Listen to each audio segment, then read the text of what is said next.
Primeiro, o assistente social, ele sempre trabalha em equipe interdisciplinar. É difícil você trabalhar, você encontrar um assistente social que trabalha sozinho. Por quê? Porque nós trabalhamos nas políticas públicas. E as políticas públicas, elas são integradas.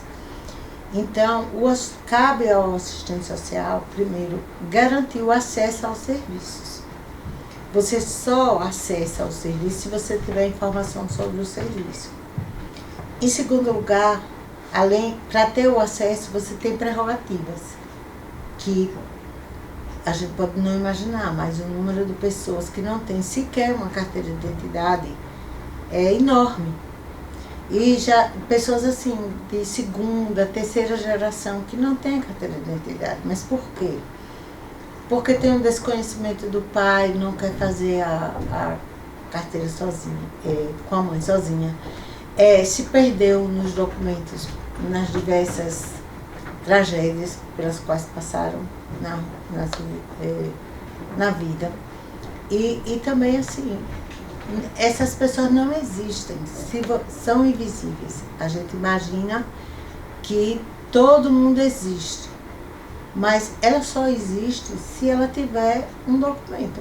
Na verdade, quando atuamos no cuidado, né, na questão do ver o indivíduo já com um transtorno, a gente trabalha com buscar, resgatar o que mais esse indivíduo gosta de fazer.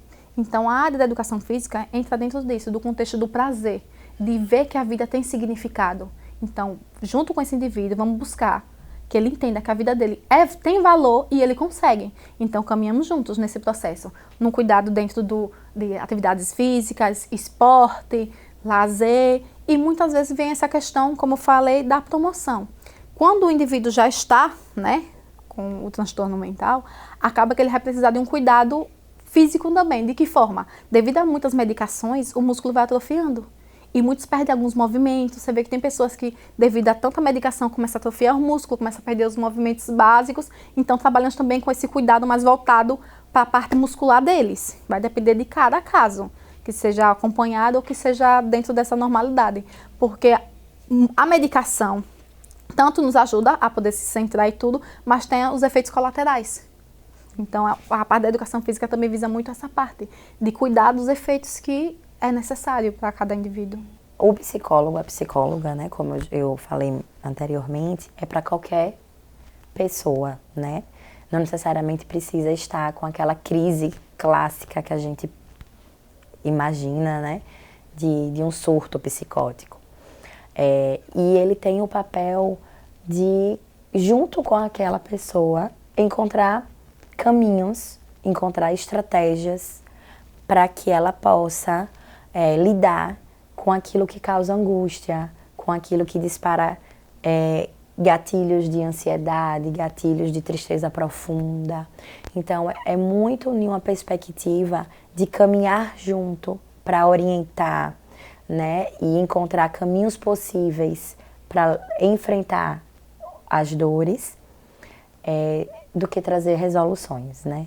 Eu sempre digo para os meus pacientes particulares que eu sou como um cajado. Então, você está subindo a montanha, você vai precisar desse seu cajado.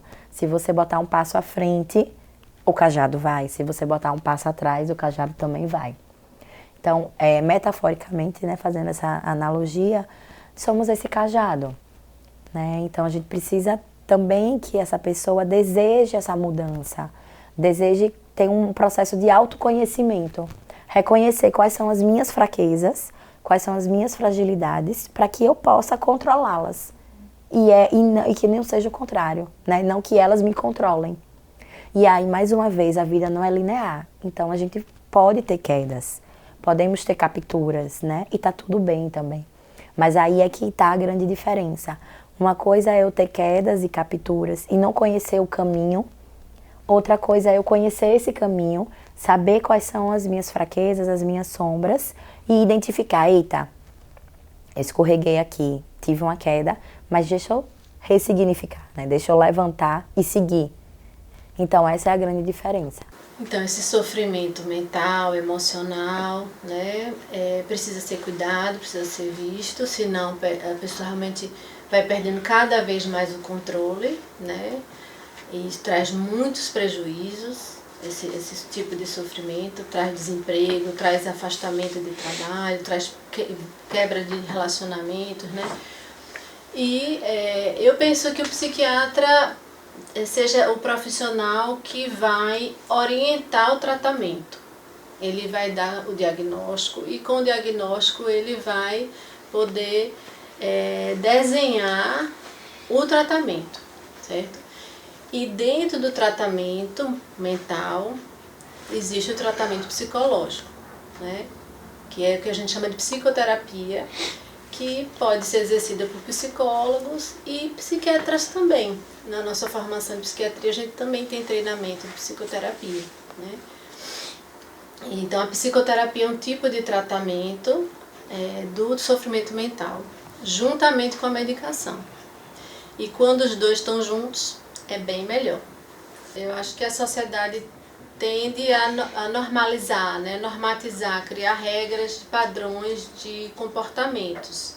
Isso tem um lado positivo, né? De controlar, regular socialmente os comportamentos e as relações, mas tem os prejuízos também, né? Porque às vezes a gente quer fazer uma coisa que não é bem vista, né? E a gente precisa se reprimir, se conter, né? Adiar, né? E é natural que a gente também sofra pelo convívio social. Então isso é inerente da humanidade, esse sofrimento emocional, né? Psicológico, é natural, né? E por que não aceitá-lo, né? Porque dizer que é uma loucura, ou que é ruindade, ou que é fraqueza. As pessoas podem ligar, né, acessar o CVV, pode esse serviço da prefeitura, que tem um número de telefone, e tem psicólogos de plantão que fazem o acolhimento. E também tem grupos de apoio, que normalmente em UBSs, algumas UBSs que fazem esse trabalho, como também na própria rede de saúde mental.